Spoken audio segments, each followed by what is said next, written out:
Well, I was trying to wait for somebody to pop on, but let's get started anyway. The topic for this video is how to be friends with God.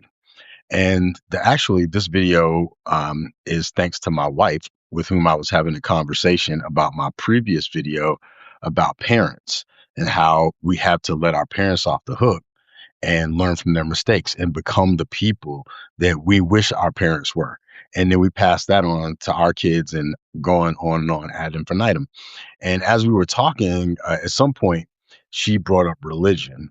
And she wasn't raised religious. She was raised Catholic, Easter, Christmas, christenings, that sort of thing.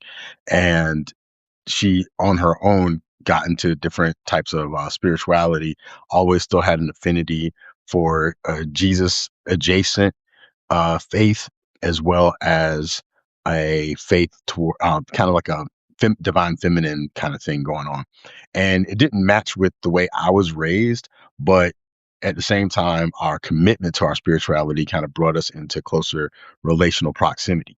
So, as we've talked over the years, she articulated that the way some people deal with God is the way that she might have dealt with her parents, where they look at God as the voice in their head that tells them what they should and shouldn't do. And then we kind of extrapolated off of that a little bit. And then I thought about it and I said, you know what? Let me do a conversation about what it means to be friends with God. And I'm not going to make this very long, but I think it's very important to think about because a lot of us do not know how to be friends with God, and we don't even know how to be friends with our parents. But what a joy it is when you get to a stage in your relationship with your parents where you can be as friends to them. And the same thing is true of being friends with God. And so the invitation today is to think about what that means. In the Bible, Abraham and Moses were called friends of God. And later, Jesus, when he was about to bounce because he was getting murdered, he said to his disciples, no longer do I call you servants, but now I call you friends. And that was the highest mode of relationality with Christ. And the same is true for God. Because when you become a friend with somebody, you meet them on equal terms. And some people may have a problem with that, but the Bible says that Jesus didn't have a problem with that. So if somebody has a problem with it, take it up with Jesus. The point is that when we get to a certain level of consciousness, we should be able to meet are people who have been above us in our mind from a level of equality where we can share in the joys of knowing the knowledge that each other knows. If your parents teach you what they know and you can meet them there. If your teachers teach you what they know, then you eventually can meet them there. If the same goes for your relationship with the creator, there are so many things that we miss out on because we put ourselves in these low subjugated spaces when the ideal of spiritual evolution is to get to a place in consciousness where you can be more like God. And the Bible says that it tells you to be perfect, even as the creator in heaven is perfect. And I don't think it's BSing when it says that.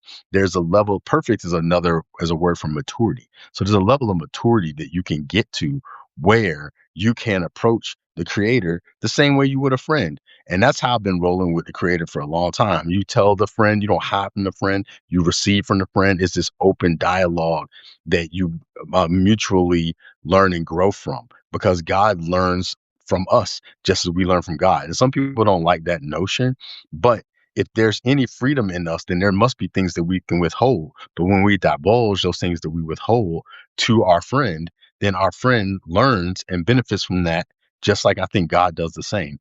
So in this short video today, I just want to say that we can be friends with God, but it takes treating God like a friend, not treating God like some person that wants to just punish you and beat you down and treat you like maybe how your mom and daddy treated you, which I think is what a lot of people do. Or in like slave Christianity, where I came from, you get treated the way the masters in slavery treated us. And we think God's the same way. And a lot of people from that colonizing type of Christianity, they think God's a colonizer like them. So they want to go out and try to destroy everything and take everything because that's where they think God is. But the God that lives within the inner part of your being, that God that knows you as you are and accepts you as you are and invites you into being more, that God is your friend. And I think that if more of us make friends with God, we'll be able to be friends with each other. So that's a brief little video for today. I'll talk more about it at another time, but I think my pizza's burning. Peace.